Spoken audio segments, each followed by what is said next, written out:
Om Brothers.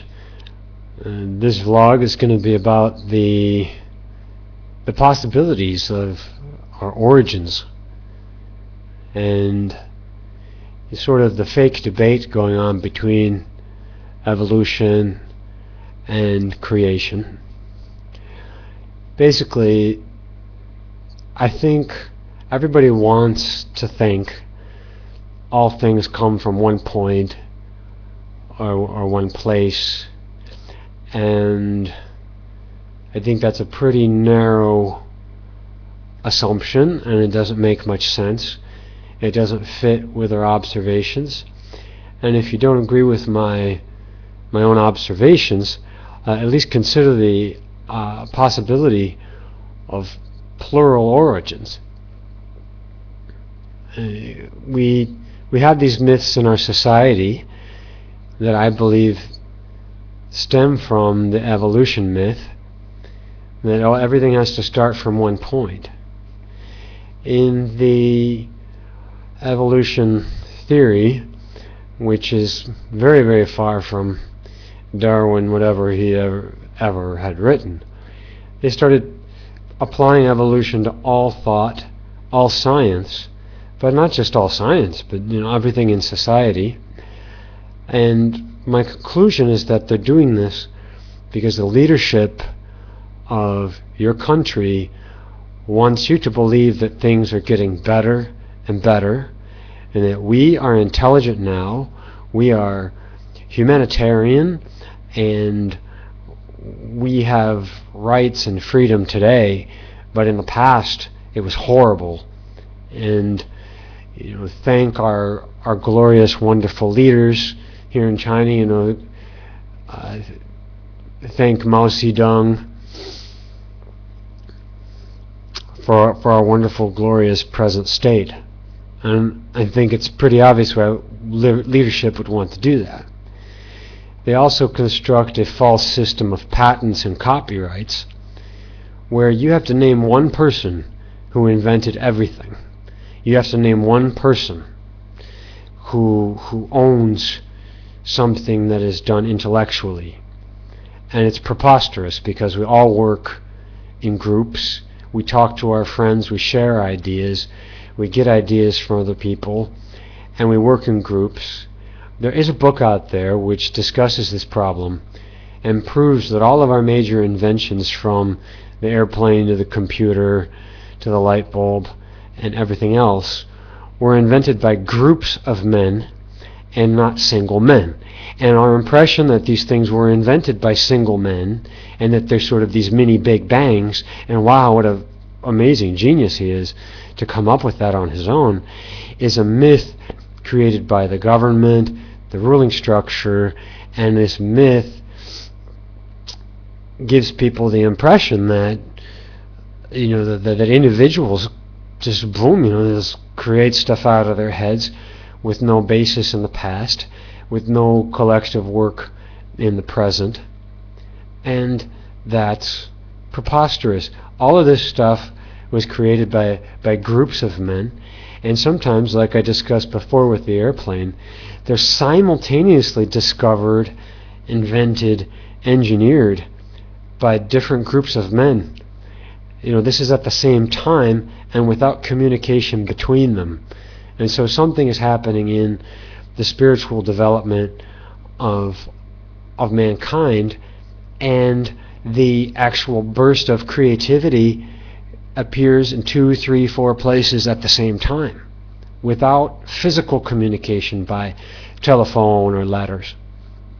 And this is what happened in the case of the airplane, where clearly you had the Wright brothers and their group of men working on different propeller designs and airplanes, while at the same time there's a French team working from a different perspective, slightly different kind of intelligence and racial perspective, but then boom, they come up with the same result.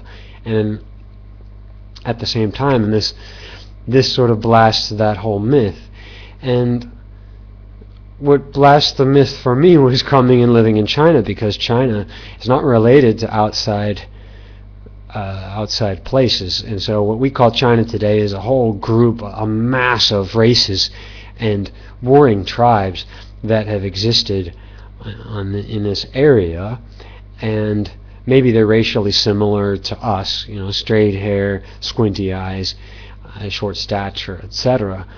But to them, being in this place for such a long time, they have very precise eyes and they can see racial differences you would never know. And the Han race is sort of a myth that came up as well. It's a collection of over 100 different races, sort of like we call ourselves white people right now. There's many, many races under that rubric. And in this area, you have languages and stuff that came up separate from all these other languages and races. And there's no body of words in the Chinese language that you can say, well, those came from the Middle East, or those came from Africa, or those came from... No, they didn't come from anywhere. They came from here.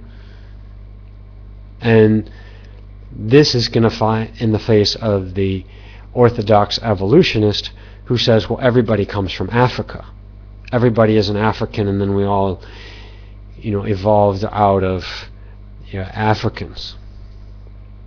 And so I'm particularly offended at this idea that, well, all the human races have to come from one race. And why does science evolve this way?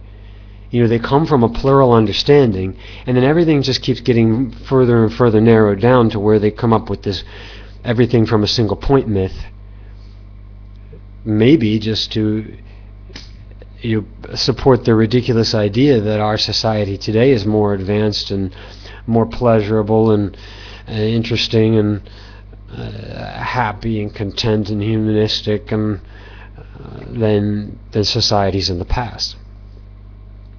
And I think that's probably why they're doing it. So what Kent Hovind brings up is the evolution of the evolution theory, and how the age of the universe has been it keeps growing and growing, and the age of, not the age, but the size of the stuff that we were supposed to start with the Big Bang has been getting gradually, well, very quickly, has been getting very, very small, until today when you look into an American textbook, they tell you that the Big Bang came out of nothing. It was a point that you could literally say nothing, or was smaller than the point of the period at the end of this sentence. So they're allowed to say everything came from nothing, or came from an infinitesimal point, but we're not allowed to say that maybe there were 6 or 7 points. All these galaxies and planets and things in the universe are spinning in different directions. They obviously didn't come from one point, but they're forcing this evolution theory to the point where it's ridiculous, where you have to just agree that it's 1 point. Everything comes from 1 point. Just like say, the computer was invented by one man, or the light bulb was invented by Thomas Edison, period.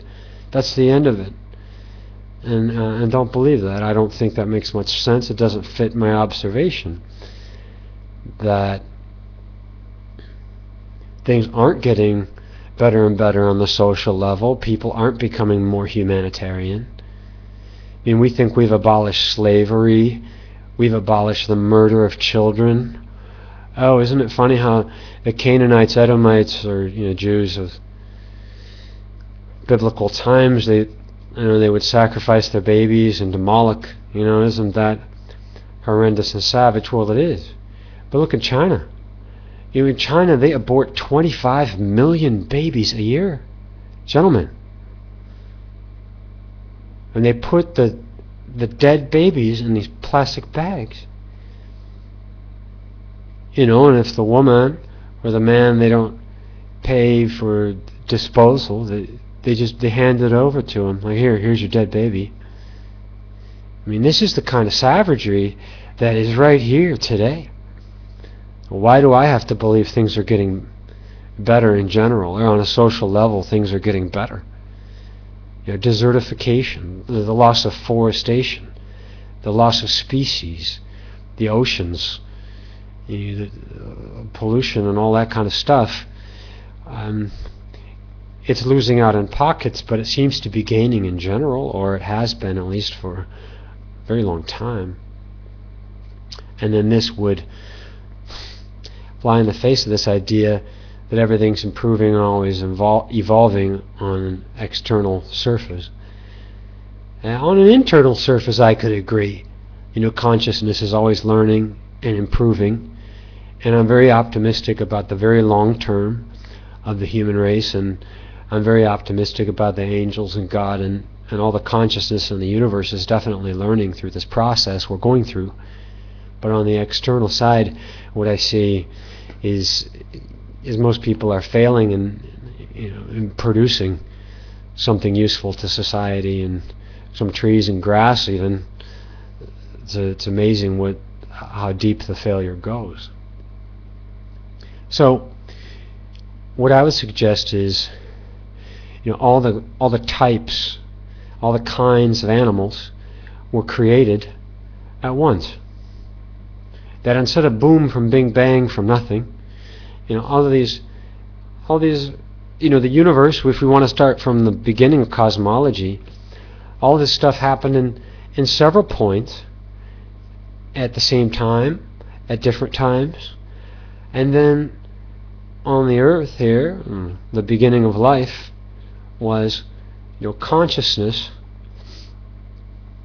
either raising up from a gross material state and learned material, or angels and things that do not have bodies or material dead parts to them, becoming weighted down with material parts. And I would tend to agree with the latter perception. I think most of us at some point were fallen angels, and we gained a material body because we're not understanding right and wrong, and we have to be sort of thrown onto the field of play the game, learn the ins and outs, right and wrong, good and evil, learn what God is, learn to love Him, and then we progress back into being angels, or better yet, we become one with God in the ultimate highest consciousness, if we succeed, and that rate of success is infinitesimally small at this point. I would say, if you're looking at mankind, I would doubt that 1% of us are going to win this game in the sense that we'll be upgraded to the angelic realm or to the celestial realm. So anyway, just consider that inventions, creation, the beginning of life, the races, everything we see around us doesn't have to start from one point, doesn't have to spread out from one place. I seriously don't understand why so many people confuse this assumption with being scientific and thinking scientifically. If something can boom just appear now in a scientific theory from one point, it can appear from 6 points, it can appear from 1,000,000 points. And I think with the races, the human races, we probably had several thousand human races, and it's a tragedy that we only have 7 basic big races now, and they're getting really mixed and smudged and internationalized, because diversity, racial diversity, is an advantage when we peacefully coexist and exchange with other races who maintain their differences, and we maintain our differences, for the most part. But we learn from them the good things from them. They learn the good things from us, because their consciousness can only work on some things right now, and our consciousness can only work on and focus on some things right now. And we'll forget some things, and we'll be bad on some things, but we'll be good on others. And these good points will be different from theirs. And on a positive level, if we have positive exchange with other races, we're all gaining an incredible amount of knowledge And we don't have to reinvent the wheel. We don't have to focus on everything, because we have other races to focus on those things for us, and we'll learn from them. We'll take a vacation over there. We'll go visit the neighbors. We'll go see what they're up to, and we'll exchange with them. We'll try to learn the good things from them. And this is what we're losing by losing racial diversity, linguistic diversity. And in that sense, I think it's a tragedy. There's extinction going on, and this is part of the external devolution that's happening. But gentlemen, I maintain my optimism. I hope you do too. That internally, we have great optimism for all consciousness. We are working towards perfection together. May we be each other's keeper and help each other improve, share the good things amongst ourselves, and make the best of our individual strengths and of our collective strengths at the same time. And amen and om. Everybody wants to think all things come from one point or one place, and I think that's a pretty narrow assumption, and it doesn't make much sense. It doesn't fit with our observations. And if you don't agree with my own observations, at least consider the possibility of plural origins. We have these myths in our society that I believe stem from the evolution myth, that everything has to start from one point.